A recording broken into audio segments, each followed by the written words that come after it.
இன்னைக்கு ஆசை சீரியலோட ப்ரிடிக்ஷன்ஸ் பார்க்கலாம். மீனா முத்துக்கிட்ட சீதாவும் அருணும் இப்படி சண்டை போட்டுட்டு சீதா வீட்டுக்கு வந்துருச்சு அப்படின்னு சொல்லும்போது முத்து சீதாவை போய் பார்க்கலாம் நாளைக்கு அப்படின்னு கூட்டிட்டு போறாரு.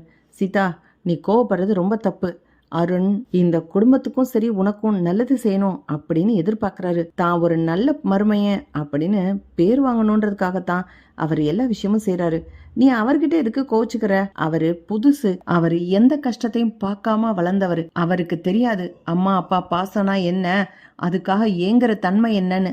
நான் அதுக்காக ஏங்கி இருக்கேன். அதனால இந்த குடும்பத்தை என் குடும்பமா நினைச்சு எல்லா விஷயத்தையும் நான் பாத்துக்கிறேன். அது அவருக்கு கொஞ்சம் சங்கடமா இருக்குது போல இருக்கு. அவரே இந்த குடும்பத்துக்கு முக்கியமான ஆளா இருந்துட்டு போட்டுமே. இதுல என்ன இருக்கு சீதா? இந்த மாதிரி கோச்சிட்டு வர்ற வேலை வேணாம். இல்ல மாமா, அவரு உங்களையும் சரி உங்க வேலையும் சரி ரொம்ப கேவலமா பேசுறாரு. பேசட்டு சீதா. அவங்களுக்கு அவங்கவுங்க வேலை முக்கியம். எந்த வேலை செஞ்சா என்ன? திருடல, பொய் சொல்லல, நேர்மையா நான் உழைக்கிறேன், அவ்வளவுதானே. யாரோ ஒருத்தர் என் தொழிலை பத்தி கேவலமா பேசுறாங்கன்றதுக்காக நான் வருத்தப்பட முடியுமா சீதா? விட்டுடு, நீ கிளம்பு.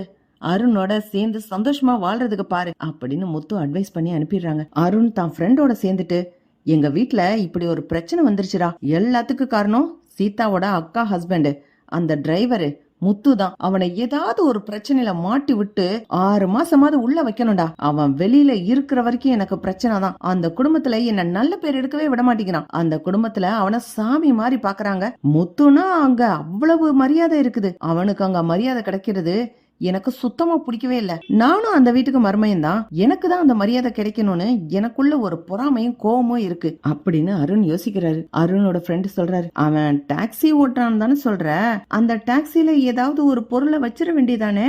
எதுக்காக இவ்வளவு யோசிச்சுக்கிட்டு கிடக்குற?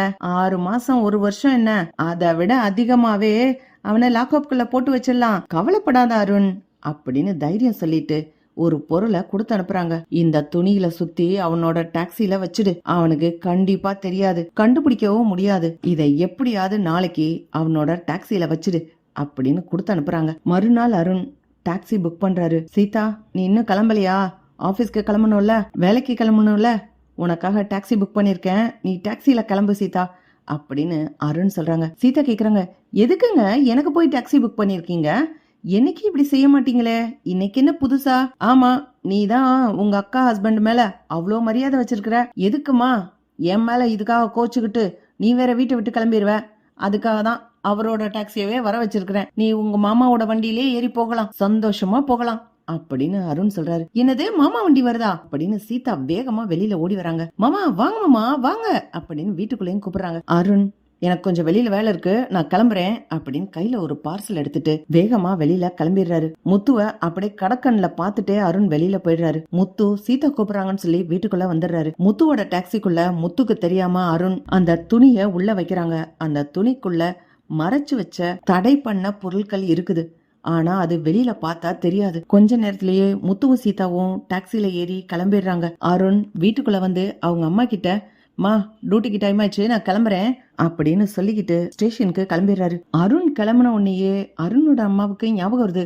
ஐயோ, இன்னைக்கு ரெகுலர் செக்அப் இருக்கே, எனக்கு ஹாஸ்பிட்டல் போகணுமே, இவன் கிட்ட சொல்ல மறந்துட்டேன், இவன் கூட்டிட்டு போய் ஹாஸ்பிட்டல்ல விட்டுருப்பானே அப்படின்னு யோசிக்கிறாங்க. சரி, நாமளா அப்படியே நடந்து போவோம் அப்படின்னு நினைச்சு போறா அருணோட அம்மா. ரோட்ல ஒரு பைக் இடிச்சு கீழே விழுந்துடுறாங்க. சீதாவை டிராப் பண்ணிட்டு அதே வழியில வர்ற முத்து அருணோட அம்மா கீழே விழுந்து கிடக்கிறத பார்த்த உடனே வேகமா தூக்கிட்டு ஹாஸ்பிட்டலுக்கு போலாம், தலையில ரத்தம் வடியுதே அப்படின்னு கார்ல இருக்கிற அருண் வச்ச அதே துணியை எடுத்து அருணோட அம்மாவுக்கு தலையில வடிகிற ரத்தத்தை நிறுத்த தலையில சுத்தி கூட்டிக்கிட்டு போறாரு. வேகமா ஹாஸ்பிட்டலுக்கும் போயிடுறாரு. ஹாஸ்பிட்டல்லையும் அட்மிட் பண்ணி அருணோட அம்மாவுக்கு துணைக்கு வேற இருக்காங்க. அருணும் அருணோட ஃப்ரெண்டும், எப்படியாவது முத்துவோட டாக்ஸி இந்த ரோட்ல தாண்டா வரும், சீதாவை டிராப் பண்ணிட்டா இதே ரோட்ல தாண்டா வரணும் அப்படின்னு வெயிட் பண்ணிட்டு இருக்காங்க. அவன் வரட்டும் அருண், நீ கொஞ்சம் மறைஞ்சுக்கோ, நான் செக் பண்ற மாதிரி செக் பண்ணி இதுல தடை பண்ணின பொருட்கள் எல்லாம் இருக்கு, அதனால உன்னை கைது பண்றேன்னு சொல்லி லைசன்ஸையும் கேன்சல் பண்ணி அவனையும் கைது பண்ணி உள்ள போட்டுருவான் அப்படின்னு திட்டத்தோட இருக்காங்க. அருணோட அம்மா மயக்கம் தெளிஞ்சு கண்ணு முழிக்கிறாங்க. டாக்டர் சொல்றாங்க, இந்த டாக்ஸி ஓட்டிட்டு வந்த தம்பி தான் உங்களை இங்க கொண்டுட்டு வந்து சேர்த்துச்சு, இப்ப நீங்க நல்லாதான் இருக்கீங்க அப்படின்னு டாக்டர் சொல்லும் போது அருணோட அம்மா, நீயாப்பா சீதாவோட மாமா தானே, ரொம்ப தேங்க்ஸ் முத்து அப்படின்னு கையெடுத்து கும்பிடுறாங்க. பார்த்தா பக்கத்திலேயே இந்த துணி இருக்கு. இந்த துணி அருண் இல்ல வச்சிருந்தான். முத்து, இந்த துணி யாரோடது தெரியலம்மா, என்னோட டாக்ஸில தான் இருந்துச்சு, யாரோ கஸ்டமர் மறந்து விட்டுட்டு போயிட்டாங்க போல இருக்கு. நீங்க அடிபட்டு கீழே கிடந்தீங்களா, உங்க தலையில இருந்து ரத்தம் வடிஞ்சிச்சு. ரத்தத்தை நிப்பாட்டுறதுக்கு தலையில கட்டு போட துணி தேடினேன், இதுதான் கிடைச்சிச்சு. இத வச்சு கட்டிட்டு உங்களை ஹாஸ்பிட்டலுக்கு கூட்டிட்டு வந்துட்டேமா. பரவாயில்ல, யாரோட துணியோ, சுத்தமான நல்ல துணி மாதிரிதாம்மா இருந்தது அப்படின்னு முத்து சொல்லிடுறாரு. சரிப்பா, இந்த துணி இங்கே இருக்கட்டும், நீ கிளம்பு, அருணை வர சொல்லியிருக்கேன் அப்படின்னு அருணோட அம்மா சொல்லிடுறாங்க. அருண் பதறி அடிச்சுட்டு வராரு. பார்த்தா முத்து எதுக்க போறாரு. ஏய், நீ இங்கதான் இருக்கியா அப்படின்னு பல்ல கடிச்சுக்கிட்டு வர்ற அருண் நேரா அவங்க அம்மா வந்து பாக்குறாரு. என்னம்மா, எப்படிமா நீ கீழே விழுந்த, இப்ப எப்படி இருக்கிற அப்படின்னு அருண் விசாரிக்கும் போது டாக்டர் வந்து சொல்றாங்க, சார், ஒரு டாக்ஸி ஓட்டுனவர் தான் கரெக்டான நேரத்துக்கு கூட்டிகிட்டு வந்து சேர்த்தாரு. அவரு டாக்ஸி ஓட்டுறமே, நம்மளுக்கு ரெகுலர் கஸ்டமர் தான் வேணும், அடிபட்டு கீழே கிடக்கிறவங்களெல்லாம் நம்ம எதுக்கு காப்பாற்றணும்னு நினைச்சிட்டு நேரா போயிருந்தா உங்க அம்மாவை காப்பாத்திருக்கவே முடியாது. பரவாயில்ல, நல்ல மனசு இருக்கிற டாக்ஸி டிரைவர் போல இருக்கு.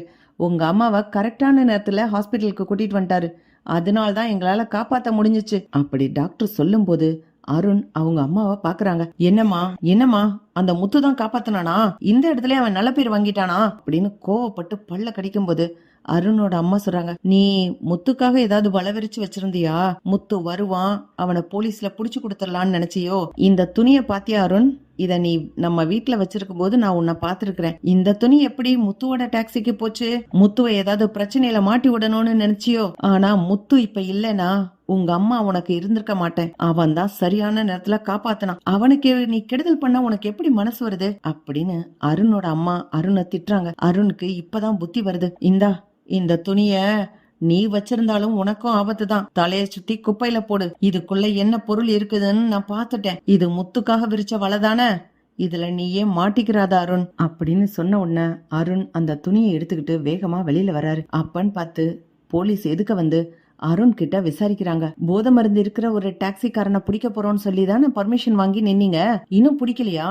அந்த போதை மருந்தும் கிடைச்சிச்சா உங்களுக்கு அப்படின்னு கேட்கும்போது முத்து மறுபடியும் ஹாஸ்பிட்டலுக்குள்ள வராரு. ஐயோ, இந்த துணிக்குள்ளதானே அந்த போதை மருந்தும் இருக்கு, என் கையில இருக்கிறத இந்த போலீஸ் பாத்துட்டா என்னெல்லாம் அரெஸ்ட் பண்ணிடுவாங்க அப்படின்னு அருண் பயப்பட ஆரம்பிக்கிறாரு. முத்து அருண் யோசிக்கிறத புரிஞ்சுக்கிட்டு அப்படியே சைடு நடக்கிற மாதிரி அருண் கிட்ட இருக்கிற துணிய தான் கையில வாங்கிட்டு போயிடுறாரு. அருணுக்கு இப்பதான் முத்து செய்யற நல்ல விஷயங்கள் புரியுது. முத்து நல்லவன் அப்படின்னு அருண் மனசார புரிஞ்சுக்கிறாரு. எங்க அம்மாவையும் சரியான நேரத்துல காப்பாத்தி இருக்கிறான். இப்போ நானும் போலீஸ் கிட்ட மாட்டிக்கிறாம என் கையில இருந்த அந்த போதை பொருளையும் வாங்கி அவன் மாட்டிக்கிட்டா என்ன ஆகும்னு கூட யோசிக்கல, என்ன காப்பாத்தணும்னு தான் முயற்சி பண்ணனான். அப்படின்னா முத்து நல்லவன் தான் அப்படின்னு அருண் புரிஞ்சுக்கிறாரு. அருண் முத்து கிட்ட வந்து மன்னிப்பு கேக்குறாரு. நான் செஞ்சது எல்லாமே தப்புதான், என்ன மன்னிச்சிருங்க, உங்களோட நல்ல குணத்தை புரிஞ்சுக்கவே இல்லை அப்படின்னு அருண் முத்து கிட்ட மன்னிப்பு கேக்குறாரு. இப்படி போனா நல்லா இருக்கும். பார்க்கலாம் ஃப்ரெண்ட்ஸ். லைக் பண்ணுங்க, ஷேர் பண்ணுங்க, கமெண்ட் பண்ணுங்க. Thank you friends.